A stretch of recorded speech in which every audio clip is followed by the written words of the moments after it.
Hello students, मैं doctor Vandana Sharma, associate professor drawing and painting department, महिला महाविद्यालय Kidwai Nagar Kanpur. Students, आज हम लोक कला विषय पर चर्चा करेंगे। स्टूडेंट्स, लोक कला जनसाधारण की सहज अभिव्यक्ति का वह स्वरूप है जिसका जन्म मानव सभ्यता के साथ हुआ। यह धार्मिक विश्वासों एवं आस्थाओं के साथ पली बढ़ी। यह अपने परंपरागत विश्वासों, धारणाओं, आस्थाओं, रहस्यात्मक संकेतों और अतीत की प्रेरणा पर आधारित होती है, जिसके अंतर्गत रीति रिवाज, परंपराओं, विभिन्न सामाजिक संस्कारों एवं धार्मिक विश्वासों का चित्रण किया जाता है। इसमें गंभीरता के साथ साथ हास्य, विनोद एवं रसिकता का पुट भी होता है। यहाँ मनुष्य की प्रतिभा, कला भावना एवं कल्पना का सृजन दृष्टिगत भावनाओं से किया जाता है। रंगों की खुलकर अभिव्यक्ति मिलती है। इसका प्रथम उद्देश्य लोक कला को संरक्षित कर कलाकारों को प्रोत्साहित करना तथा राष्ट्रीय एवं अंतर्राष्ट्रीय स्तर पर प्रतिष्ठित करना है। इसके लिए किसी प्रशिक्षण की आवश्यकता नहीं है। इसमें रेखाएं अत्यंत प्रभावपूर्ण होती हैं, विषय धार्मिक होते हैं, रंग प्राथमिक होते हैं। यह चित्रकला नियमों से परे होती है। हृदयगत भावों का सहज सरल चित्रांकन होता है। इसमें अभ्यास की आवश्यकता नहीं है, क्योंकि इसमें किसी भी प्रकार का प्रशिक्षण दिया अथवा लिया नहीं जाता। समाज में होने वाले जन्म से लेकर के मृत्यु तक के अनुष्ठानों में लोक कला के दर्शन अत्यंत सहजता से किए जा सकते हैं। यह प्राचीन संस्कृति से नवीन संस्कृति से मिलाने की महत्वपूर्ण कड़ी है। संपूर्ण भारत में अनेकों प्रकार की लोक कलाएं देखी जा सकती हैं, जैसे आंध्र प्रदेश की कलमकारी, महाराष्ट्र की वर्ली पेंटिंग, हिमाचल प्रदेश की लोक कला, मध्य प्रदेश की गोंड जनजातीय की चित्रकला, तमिलनाडु की तंजौर पेंटिंग, राजस्थान की पिछवाई, पश्चिम बंगाल की कालीघाट पेंटिंग,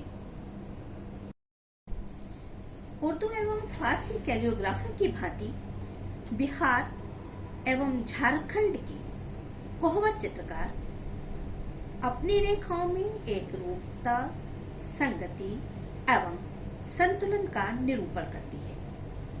अंतर आता है तो केवल वैयक्तिक दृष्टियों के कारण रूपगत एवं विषयगत ट्रीटमेंट में। यही नहीं, चीनी चित्र शैली की तकनीक एवं दर्शन से भी यहाँ साम्यता देखी जा सकती है। चीनी चित्रकला में पहाड़ सत्य का प्रतीक होता है, तो कोहबर में पक्षी स्वतंत्रता का।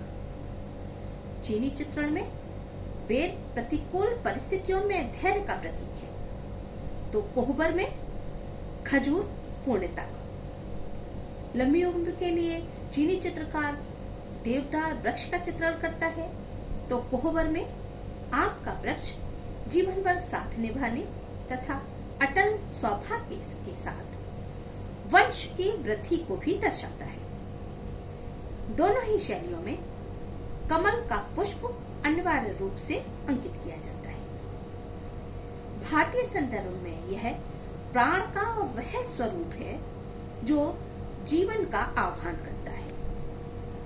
नलिका के साथ कमल पुष्प का अंकन गर्भाधान के रूप में प्रदर्शित किया जाता है। आधुनिक चित्रकारों की भांति ही कोहबर चित्रकार भी योजनाबद्ध तरीके से सुविचारित प्रतीकों का प्रयोग करते हुए अपने चित्रों को आरंभ करते हैं।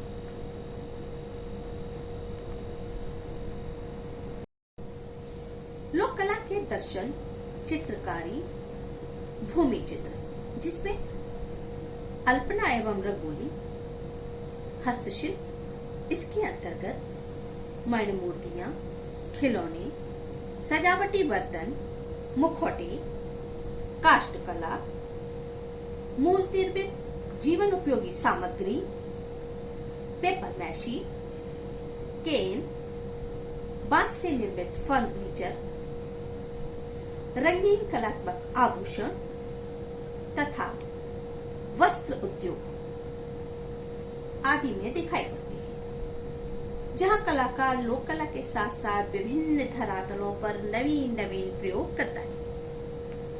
वस्त्रों पर ठप्पा द्वारा पेंटिंग, स्क्रीन द्वारा छपाई, टाई एंड डाई, चित्रकारी, विविध शैलियों की कढ़ाई, कट वर्क, जरी वर्क, गोटा वर्क आदि का लालित्यपूर्ण प्रयोग कर अपने भावों को समाज के सम्मुख प्रस्तुत करता है।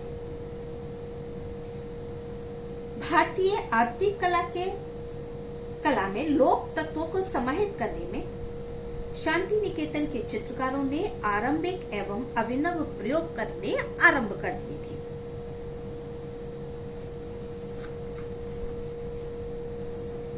यामिनी रॉय ऐसे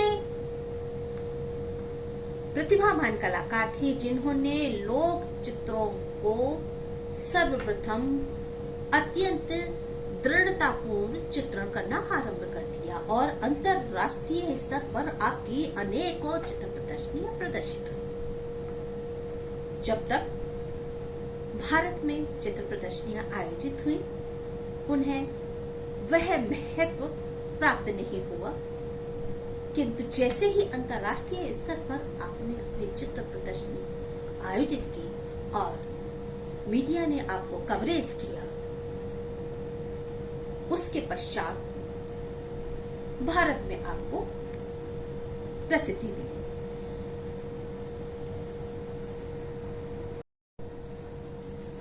अब हम जीविकोपार्जन के संदर्भ में कलाओं के व्यवसायीकरण पर चर्चा करेंगे। राजघरानों एवं दरबारों से मुक्त होने के पश्चात परोक्ष एवं अपरोक्ष रूप से आश्रय मिलने की संभावना यदि कहीं दिखाई देती थी तो मात्र व्यापारिक केंद्रों में, जिनकी बागडोर महाजनों एवं रईसों व्यापारियों के हाथ में थी। बाजारों में इन विस्थापित एवं निराश्रित कलाकारों को लोक कलाओं ने अपने ओर आकर्षित किया। व्यवसाय के लिए नदी एवं मार्ग की उपलब्धता वाले अनेक स्थान व्यवसायिक केंद्र के रूप में उभरने लगे, जहां उन्हें यह सुविधाएं प्राप्त हो रही थी। जहां तक आरंभिक मांग का प्रश्न है तो उस समय भी क्रेता दो प्रकार के थे। एक तो वह जो स्वदेशी रईस जो अपनी रुचि के अनुसार फूल पत्ती का चित्रण कराता, पोर्ट्रेट बनवाता, और दूसरा वह वर्ग जो पोर्ट्रेट के साथ साथ यूरोप में बसे अपने स्वजनों को भारतीय संस्कृति से परिचित करवाने हेतु फिरका पेंटिंग्स बनवाता। समय के साथ साथ बाजार में प्रतियोगिता भी बढ़ती चली गई। कलाकारों ने परंपरा एवं संस्कृति से प्रेरणा लेकर जीवन के प्रत्येक क्षेत्र में लोक चित्रों, जन जन में व्यवहार लोक शिल्प को, लोक संस्कृति में प्रचलित वस्त्राभूषणों को बाजार की मांग के अनुरूप प्रस्तुत करना आरंभ कर दिया।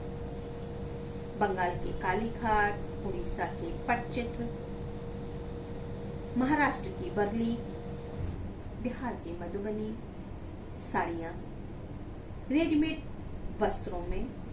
इसके अतिरिक्त ग्रीटिंग्स पर भी इन चित्रों को चित्रित किया जाने लगा, जिनमें मोटी पतली रेखाएं आकृति नियोजित करने लगी। इनके निरूपण में ज्यामितीय आकारों का भी संयोजन किया जाता। कथानक के अनुसार प्रतीकों को व्यवस्थित किया जाता।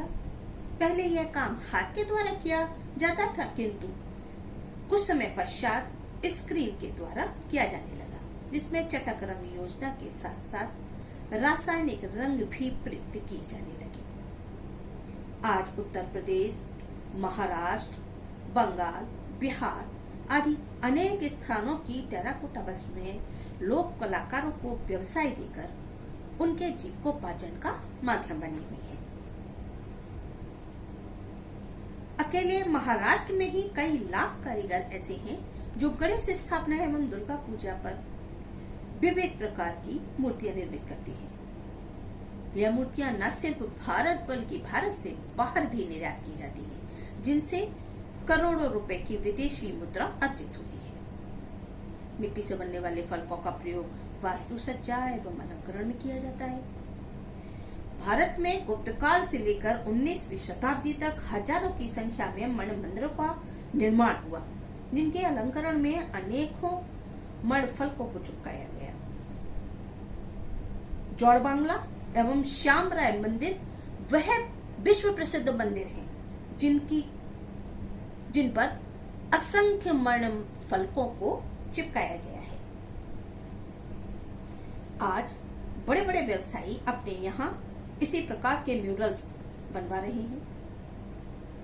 वस्त्र उद्योग इन आकृतियों से प्रेरणा ग्रहण कर रहा है।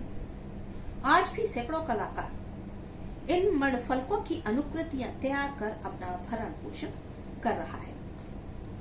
राजस्थान की कठपुतलियां, दरवाजों पर लटकाए जाने वाले लघु घंटियों और गोटे से सुसज्जित कपड़ों के बंधनबार एवं पशु पक्षियों की मांग भारत में ही नहीं बल्कि विदेशों में भी खनक पैदा करती है। उत्तर प्रदेश, केरल, तमिलनाडु, मध्य प्रदेश की काष्ठ कलाओं में भिन्न भिन्न शैलियों के दर्शन होते हैं। बुर्शकी के नाम से प्रसिद्ध सहारन की काष्ठ कला अंतर्राष्ट्रीय ख्याति प्राप्त है, जिसके उत्पादन का 85% से लेकर के 90% तक का उत्पाद निर्यात किया जाता है। इस कला परंपरा में अभिनव प्रयोग किए जाते हैं।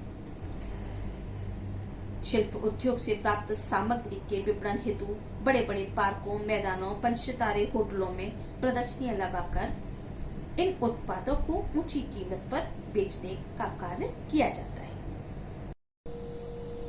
अब हम चर्चा करेंगे कि परंपरा के प्रेरणा लेकर किन क्षेत्रों में नवीन नवीन प्रयोग किए जा रहे हैं। बाजारीकरण के दबाव में कलाकार परंपरावादी कला के साथ साथ मौलिकता का दक्षतापूर्ण प्रयोग करने के लिए अग्रसर हुआ। यामिनी राय के पश्चात श्यामक छाबड़ा, लक्ष्मण पै, के हैबर, गुलाम मोहम्मद शेख, भूपेन खक्कर, जयंत पारेख, माधवी पारेख, जय स्वामीनाथन, के श्रीनिवासलू आदि ऐसे अनेक चित्रकार हैं जो लोक कला से प्रेरणा लेकर के अपना चित्रांकन कर रहे हैं। इन सब के अतिरिक्त विभिन्न धर्मों वाले भारतीय समाज में विभिन्न पर्वों एवं समारोहों पर गिद्धा, गरबा, डांडिया, घूमर, कालबेलिया जैसे नृत्यों की धूम मची हुई है, जिनमें लोक नृत्यों का आयोजन बड़े जोर शोर से किया जाता है। इन नृत्यों के विजेताओं के लिए बड़े बड़े पुरस्कार रखे जाते हैं। नामचीन डिजाइनर उनके लिए परंपरागत ड्रेस, मैचिंग एक्सेसरीज डिजाइन कर अत्यंत ऊंची कीमत पर बाजार में उतारते हैं। बाजार में टिके रहने के लिए उत्पाद के विक्रय हेतु व्यवसायियों, कलाकारों, विज्ञापन एजेंसियों द्वारा ऐसी कलात्मक योजनाएं बनाई जाती हैं जिनमें सौंदर्य के साथ साथ इस दौर में प्रत्येक उत्पाद अपनी गुणवत्ता के आधार पर बिके। अधिकांश उत्पाद लुभावने विज्ञापनों के आधार पर बिकने लगे हैं, जिनमें लोक कला का प्रयोग किया जा रहा है। स्टेट बैंक की पासबुक एनवलप्स के ऊपर भी मधुबनी पेंटिंग्स बड़ी ही कुशलता से या सहजता से देखी जा सकती है। अब हम देखेंगे कि भविष्य के प्रति क्या संभावनाएं हैं। लोक कला एवं शिल्पों के संरक्षण का यह अर्थ कतई नहीं कि हमें उसमें तीर कमान चलानी है, बल्कि उसकी सौम्यता, उसकी काल्पनिकता, उसके भोलेपन को स्वीकार कर अगली पीढ़ियों में हस्तांतरित करना है। इसके लिए हमें विविध कलाकारों के बीच की दीवारें गिरानी होंगी। चित्रकला, मूर्तिकला, हस्तशिल्प, लोक नृत्य, लोक संगीत जैसी तमाम भूमिकाओं से परे हमें ये समन्वयात्मक संगठन तैयार करना है, जो लोक के हर कोण को सुरक्षित एवं संरक्षित कर सके। साथ ही विभिन्न कलाओं को एक दूसरे के साथ जोड़ते हुए नवीन प्रयोगों को प्रोत्साहन देना होगा, ताकि संस्कारों के संरक्षण के साथ साथ व्यावसायिकता के क्षेत्र में भी विश्व पटल पर अपनी श्रेष्ठ पहचान बनाई जा सके। धन्यवाद।